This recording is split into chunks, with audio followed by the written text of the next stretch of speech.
नमस्कार दोस्तों, मैं कुलदीप राणा। आज की हमारी इस घटना की शुरुआत होती है उत्तर प्रदेश के मेरठ जिले से। मेरठ जिले में ही एक कटुआ नाम का गांव पड़ता है और इसी कटुआ गांव में रहने वाला सुंदर सिंह के पास अपनी दो कपड़े की दुकानें होती हैं। सुंदर सिंह उन कपड़े की दुकानों पर कपड़ा बेचकर अच्छे खासे पैसे कमाया करता था। पिछले 10 साल से यही काम कर रहा होता है और उसने अच्छा खासा पैसा भी छाप लिया था। सुंदर सिंह के परिवार में उसकी पत्नी सुमन होती है और उसकी बेटी राधा होती है। राधा जिसने 12वीं कक्षा पास कर ली थी और आगे वो कॉलेज में पढ़ना भी चाहती थी। लेकिन एक दिन राधा अपने पिता को कहने लगती है कि पिताजी, मैंने 12वीं कक्षा पास कर ली है, अब मैं कॉलेज में एडमिशन लेना चाहती हूँ। सुंदर सिंह हंसते मुस्कुराते हुए अपनी बेटी राधा का एडमिशन कॉलेज में करवा देता है और इस तरह से दिन गुजरने शुरू हो जाते हैं। लगभग 18 जुलाई 2025 का दिन आ जाता है। सुंदर सिंह सुबह के 8 बजे अपनी दुकान पर चला जाता है, दुकान खोलता है और कपड़े बेचना शुरू कर देता है। अच्छे खासे ग्राहक आते हैं। तभी वहां पर एक विधवा महिला पहुंच जाती है जिसका नाम गायत्री होता है। गायत्री उससे कुछ कपड़े मांगती है, यानी कि कपड़े खरीदती है। अब जैसे ही कपड़े खरीद लिए जाते हैं तो गायत्री कहने लगती है कि सुंदर सिंह, मेरे पास पैसे नहीं हैं, मैं तुम्हें अगले महीने जैसे ही मेरी पेंशन आएगी मैं तुम्हें पैसे लौटा दूंगी। वहां पर सुंदर सिंह अब गायत्री को कहने लगता है कि गायत्री, मैं उधार नहीं करूंगा। लेकिन गायत्री उसको कहने लगती है कि मैं तुम्हें अगले महीने सारे पैसे दे दूंगी। अब वहां पर सुंदर सिंह देखने लगता है कि दुकान के अंदर कोई भी ग्राहक नहीं होता है। ऊपर से गायत्री खूबसूरत महिला होती है और एक विधवा भी होती है। सुंदर सिंह गायत्री को कहने लगता है कि गायत्री, तुम्हें मुझे पैसे देने की कोई जरूरत नहीं है, तुम कपड़े ऐसे ही ले जा सकती हो, लेकिन इसके लिए तुम्हें कीमत चुकानी पड़ेगी। गायत्री देवी उसका इशारा समझ जाती है। गायत्री उसको कहने लगती है कि सुंदर सिंह, तुम ऐसे करना, आज रात मेरे घर पर आ जाना, 9:30 बजे के आसपास मैं तुम्हें अपने घर पर ही मिलूंगी। और इस तरह से सुंदर सिंह वहां पर खुश हो जाता है। इसके बाद सुंदर सिंह रात के 8 बजे के आसपास अपने दुकान को बंद करता है, अपने घर पर चला जाता है, खाना खाता है और खाना खाने के बाद अपनी पत्नी सुमन को कहने लगता है कि मैं 2 घंटे में वापस आ जाऊंगा, मुझे किसी अपने दोस्त के पास जाना है। उसकी बेटी राधा भी इन बातों को सुन रही होती है। अब जो राधा होती है वह अपने पिता की हरकतों को जानती थी, उसके चरित्र को भी जानती थी। इस वजह से राधा को अपने पिता सुंदर सिंह पर काफी ज्यादा शक होता है। सुंदर सिंह जैसे ही अपने घर से बाहर निकलता है तो राधा उसके पीछे पीछे चली जाती है और इसके बाद सुंदर सिंह उस विधवा महिला गायत्री के घर के अंदर प्रवेश कर जाता है और उसकी बेटी राधा उसको देख लेती है। राधा वहीं से वापस अपने घर पर आ जाती है और ये सारी बातें अपनी माँ को बता देती है। दूसरी तरफ जो सुंदर सिंह होता है वो गायत्री के घर में जाने के बाद कुछ देर तक वहां पर बैठकर शराब पीता है और फिर गायत्री देवी के साथ अपना समय गुजार लेता है। और जैसी वहां पर सुंदर सिंह की संतुष्टि हो जाती है तो फिर गायत्री देवी को अच्छे खासे पैसे देता है और रात के 10:30 बजे के आसपास उसके घर से निकलकर अपने घर पर आ जाता है। अब जैसे ही सुंदर सिंह घर के अंदर प्रवेश करता है तो देखता है कि ना तो उसकी पत्नी सुमन सोई थी, ना ही उसकी बेटी राधा सोई थी। अब इसके बाद राधा और सुमन दोनों सुंदर सिंह के पास आ जाती हैं, कहने लगती है कि तुम उस विधवा महिला के घर पर गए थे, तुम्हें ऐसा नहीं करना चाहिए, तुम्हारी इज्जत है, मान मर्यादा है, वो सारी खराब हो जाएगी। अब सुंदर सिंह ने काफी नशा कर रखा था, काफी शराब पी रखी थी। शराब के नशे में वह अपनी पत्नी सुमन को जो है 2-4 थप्पड़ मार देता है।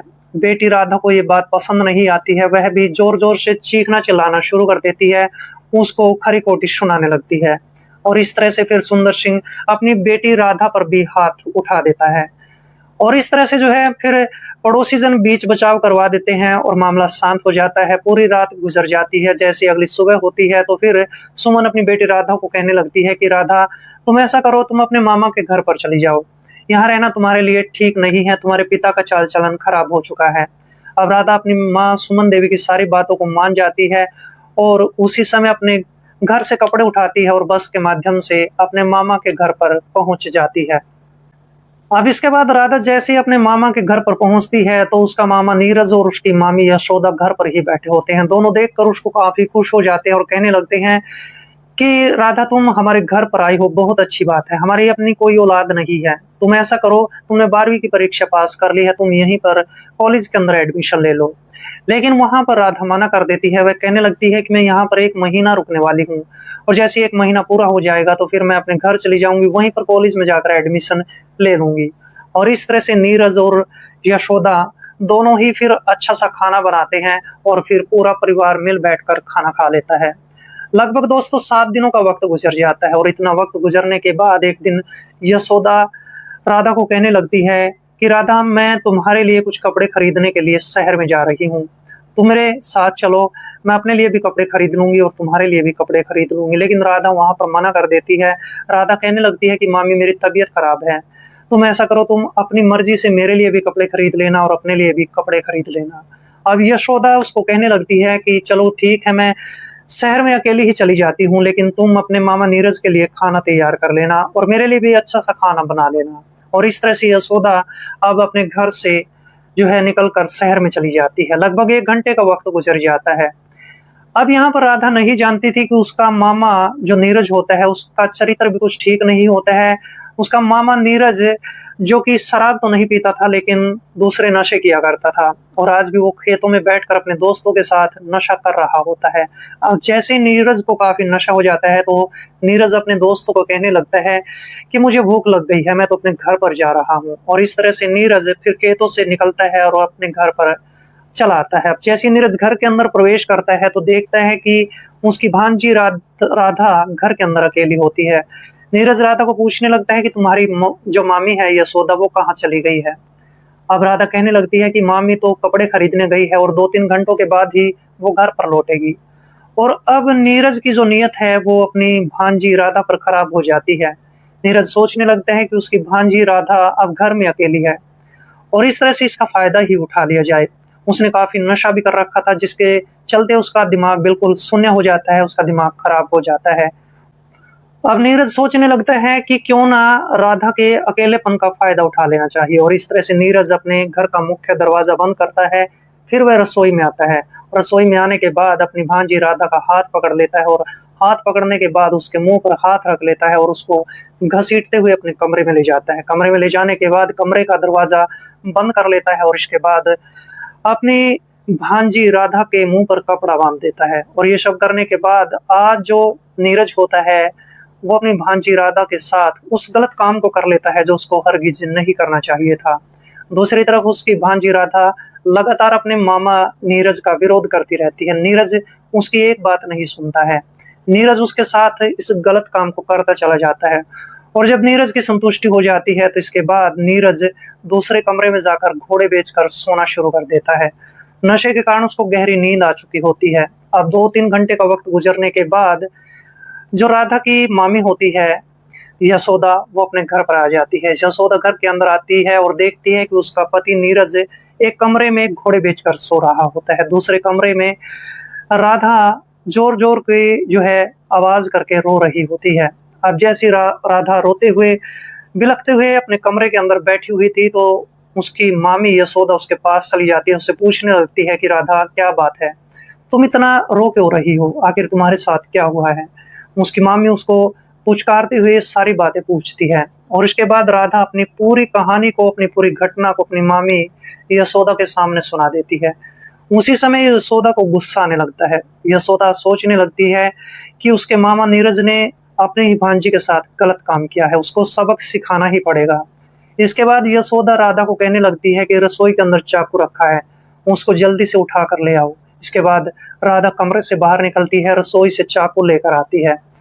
अब जो यहाँ पर यशोदा होती है वो घर के अंदर एक प्लास रखा होता है जिससे बिजली की तारें ठीक की जाती है, उस प्लास को उठा लेती है और इस तरह से अब यशोदा और राधा नीरज के कमरे में चली जाती है। अब यशोदा राधा को कहने लगती है कि तुम ये प्लास पकड़ो और प्लास उसको दे दिया जाता है और फिर यशोदा अपने पति नीरज के हाथ पैर को बांध देती है रस्सियों के साथ। जैसे उसके हाथ पैर बांध दिए जाते हैं तो फिर यशोदा राधा को कहने लगती है कि जल्दी से इसका प्राइवेट पार्ट प्लास के साथ काट दो। और इसके बाद जो राधा होती है वो देखते ही देखते अपने मामा के प्राइवेट पार्ट को प्लास के साथ काट देती है। अब जैसे उसका प्राइवेट का पार्ट काटा जाता है तो वहां पर जो मामा नीरज होता है चीखना चिल्लाना शुरू कर देता है। अब घर के सारे मुख्य दरवाजे बंद कर रखे थे, उसकी चीख पुकार तो बाहर जा रही थी लेकिन जब पड़ोसी चीख पुकार को सुनते हैं तो दौड़े दौड़े अब नीरज के घर की तरफ आ जाते हैं। अब पड़ोसी जन देखते हैं कि घर का दरवाजा तो अंदर से बंद होता है। दूसरी तरफ जो यशोदा होती है वह अपने पति के सिर पर लगातार प्लास के साथ वार करती रहती है और दूसरी तरफ जो राधा होती है वह भी अपने मामा के ऊपर चाकू के साथ ताबड़तोड़ वार करती रहती है। जब तक वार किए जाते हैं तब तक वो नहीं रुकती हैं। दोनों इस घटना को अंजाम दे देती हैं कि वहाँ पर जो नीरज होता है अपना दम तोड़ चुका होता है।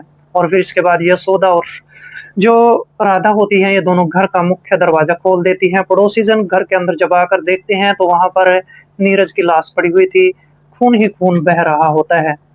अब पड़ोसियों में से एक पड़ोसी जिसका नाम श्यामदास होता है नजदीकी पुलिस स्टेशन में फोन कॉल करता है। मौके पर पुलिस आ जाती है।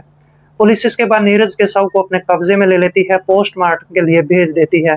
वहां पर यशोदा और राधा को गिरफ्तार कर लिया जाता है, पुलिस स्टेशन में ले जाया जाता है और इनसे पूछताछ की जाती है।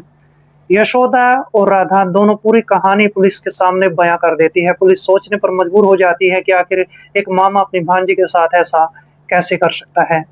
और फिर इसके बाद इन दोनों के खिलाफ पुलिस जो है एक चार्जशीट दायर कर लेती है और ये सब काम करने के बाद इन दोनों को जेल में डाल दिया जाता है।